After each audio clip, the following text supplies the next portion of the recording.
Hey guys, welcome back to my channel. I hope you guys have all been doing well. For today's video, I wanted to discuss the topic of the male gaze, specifically the internal male gaze and how it's something that we all kind of deal with, and then how you, if you're interested, can squash it like a little bug. Squash. For just a quick disclaimer, I'm not trying to bash anybody who might play into the male gaze. I do think that to some extent we all play into the male gaze. I also understand that in some lines of work it's kind of required to play into the male gaze. For instance, if you work in the news industry, maybe you have to have a full face of makeup all the time. I remember watching Bombshell and they talked about how Fox had clear desks so that way that the newscasters would have their legs on display. So sometimes it's kind of like you do have to play into the male gaze because if you don't do it, somebody else will. I'm not bashing anybody. I just find this concept really fascinating and just wanted to talk about it. This isn't really a commentary channel, but I did have some stuff to say, so I thought I would say it. If this is your first time seeing my face, hi, my name is Chia. I make videos here on the internet, and it would be so great if you could hit the like button, subscribe, and hit the notification bell.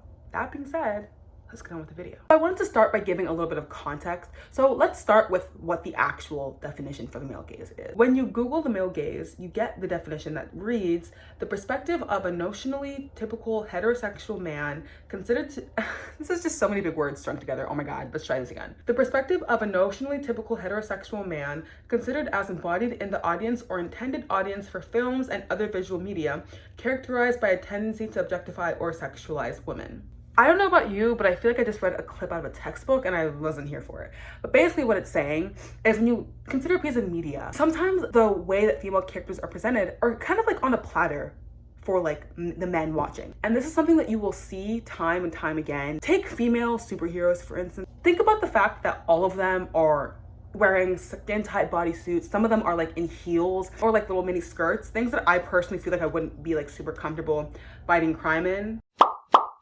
This male gaze can manifest itself in so many ways from person to person, specifically from woman to woman. I can only talk to my personal experience with it, so I'll give a bit of personal context as to how the male gaze has kind of like affected me. Growing up, I never really like thought that I was like pretty. I remember very vividly actually, one time in 4th grade, I was laying on my mom's bed and it's actually, oh my God, it's actually this bed right here. And it has a mirror as the headboard. And I remember I was like looking at myself and there was like one little like angle that I turned my head where I was like, whoa, she's kind of cute. And I remember just like freezing and like looking at myself like, wow, I'm so pretty. But like before then I had never really thought of myself as pretty. And also even that moment where I was like, oh, I'm so cute, whatever. It didn't really resonate with me because it was so dissonant from what I was getting from everyone else. Because the thing about the male gaze is that it isn't just media. It isn't even like I was just watching these shows that only portrayed the typical Eurocentric skinny white woman as pretty.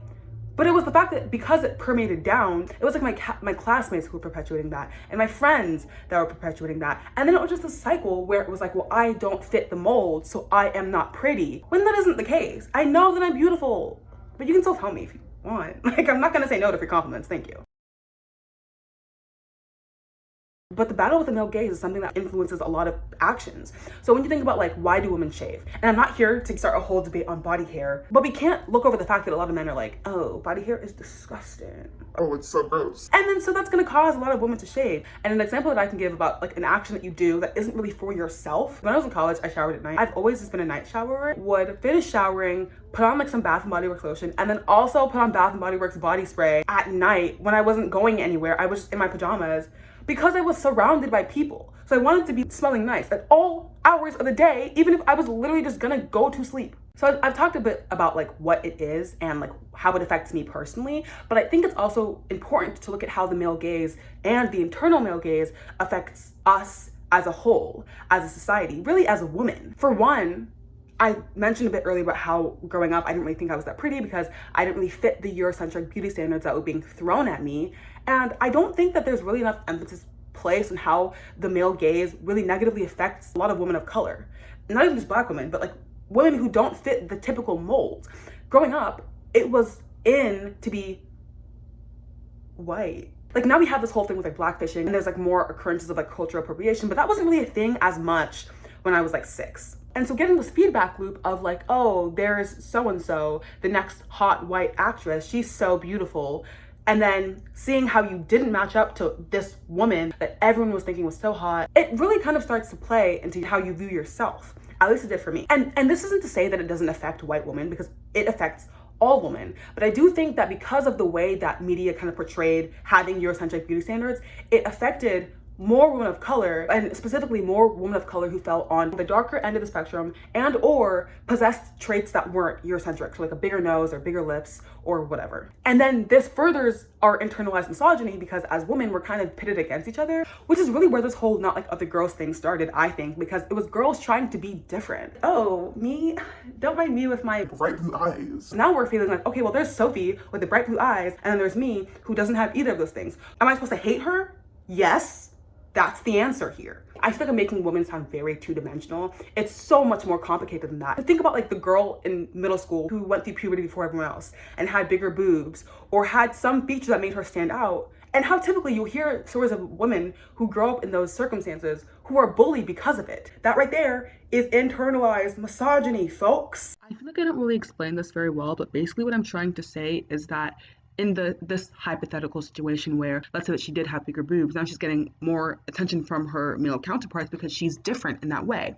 And because now she's an object of the male gaze of many of the boys at her school, that makes the girls, like her fellow classmates, feel jealous or feel some sort of way and cause them to lash out and be bullies to her, which is why I think that phenomenon happens. So that's how it ties into the male gaze, and I feel like I never actually explicitly say that.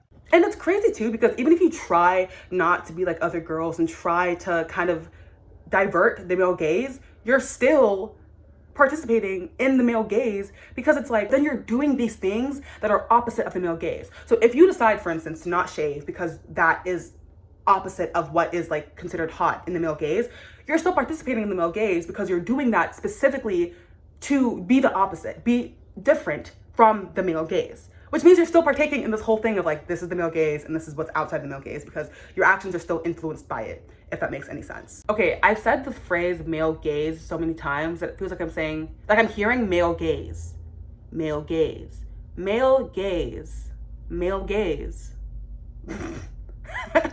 Happy Pride Month. And furthering it, there's even the pressure to kind of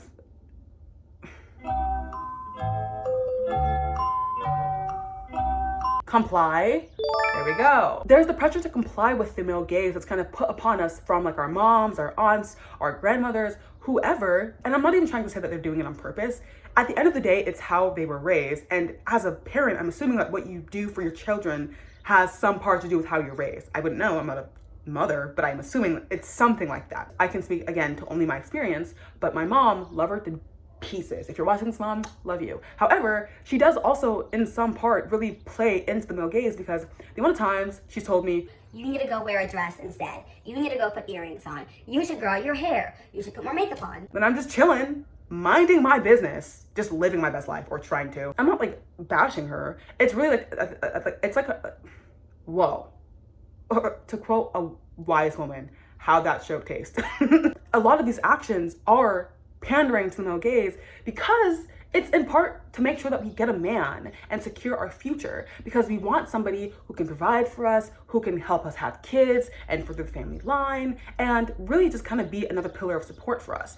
And also, we can't really blame our mothers or grandmothers or whoever for pushing this onto us because the further back you go generationally, the more important these things were. Thinking back to 100 years ago, women could not support themselves the way that they can today. They couldn't go out and buy a house on their own or get most jobs or do the things that men could do. So in order to get a good husband, they had to play the game, do the makeup, make sure you look feminine enough, you know how to cook and how to clean. And that's something that's been sustained throughout society and throughout time because it's moms and grandmothers and just any female figure you have in your life telling you what to do in order to get yourself a husband because this is what worked for them and their mothers and their mothers' mothers and so on. Okay, so now let's talk about beauty standards and how they change from region to region and then from time period to time period. My mom told me that when she was growing up, it was considered by some people to be, context, my family's Nigerian. She grew up in Nigeria. It was considered like more attractive to have a little meat on your bones because that signaled to men that you came from like a well-enough family where you could feed yourself consistently.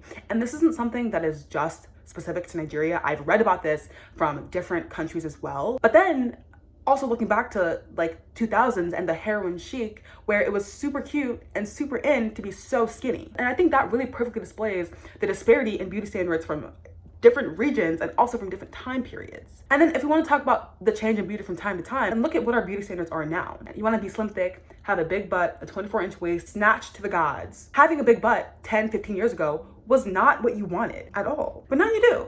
And that shows that beauty is such a changing thing, and it really fluctuates. Even if I were to get a 20-inch waist and the big butt and whatever and perfectly fit the beauty standards, they will change again in another 10 to 15 years. And then there's also the idea of preferred behaviors versus expected and ingrained behaviors. I think going back to the concept of shaving your legs is like the perfect way to kind of describe this. I really kind of discovered this within myself within the last year when we were stuck at home for quarantine, because for a bit I stopped shaving my armpits and my legs because I was like, I just don't have to go anywhere, so why am I doing that? But after a few months, I realized that I personally feel better when I shave my armpits. I just like to. However, I realized I don't really care if my legs are shaved. I just don't care, so I don't shave my legs. And there are so many different examples of the growing your hair out versus keeping it long, keeping your nails painted, wearing makeup. There obviously are people who prefer to have their hair longer or shorter, or who prefer to wear makeup or do their nails every other week. And this isn't me trying to tell them. This is me just saying that sometimes when we don't really consider our actions, we're just kind of doing things because that is what follows the male gaze. And we're feeding our internal male gaze because we're like, well, this is what I've been doing since I was 12 when shaving became the new thing because everyone was growing body hair. And I've not once stopped to consider in my entire time since 12 years old why I shave my legs. And it only took an international pandemic for me to realize, wait a minute, I don't like shaving my legs. Why am I doing this? In that vein, it's important for us to consider what we do for ourselves and what we do for others, because sometimes there is a dissonance where, like I said, I shave my legs, but I don't really want to. I hate it. I cut myself. The razors are sharp. It takes time. And it's just a whole thing. And other times we do it because we like to do it. Like with my armpits, I just like shaving them. And so I do. And it's literally as simple as that. But sometimes we just don't stop to think about it. Okay. So I've spent this whole video talking about the male gaze, internal and external beauty standards and everything. But how can you as a woman or a man fix it? Or at least alleviate it? Because I don't know that it's like really possible to really completely eliminate your participation in the male gaze. Because like I said at the beginning, even if you decide you're gonna grow all your body hair and you're gonna shave your head and you're gonna stop wearing makeup or doing anything that kind of is opposite of what is considered to be traditional in the male gaze, you're still participating and doing those actions because of the male gaze. So it's kind of hard to say, like, is there a definitive way to stop your participation in the male gaze? I think the answer is no. Because of the fact that it's an external thing, you don't really have control over it. But you can limit or maybe even stop completely your own internal male gaze. There are 3 things that I feel like have really helped me personally kind of dismantle my own internal male gaze.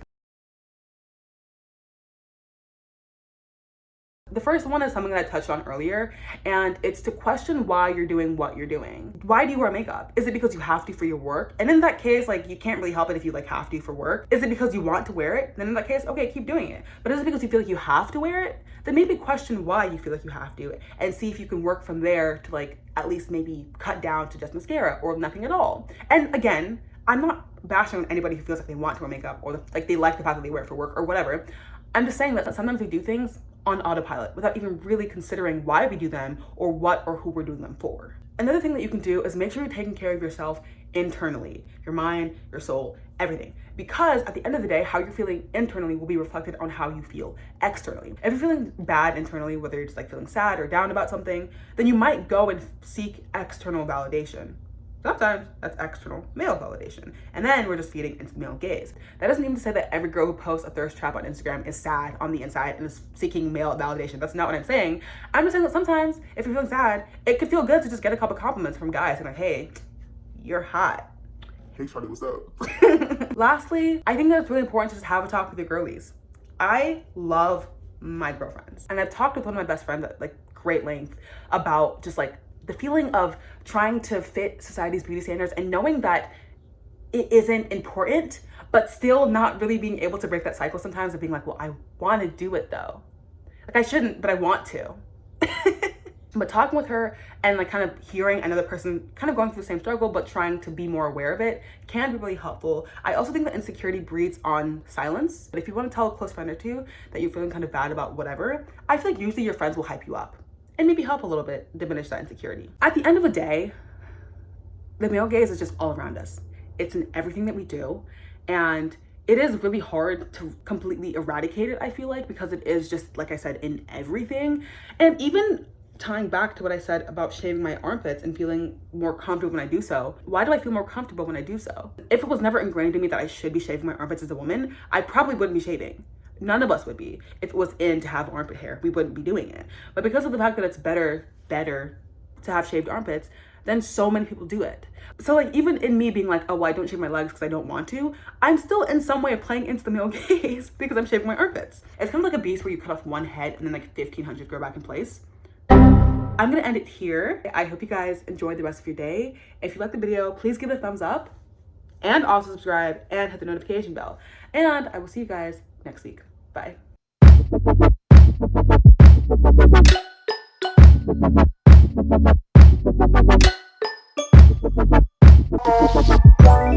Let it go, make my body go. Take our bodies higher and higher and higher.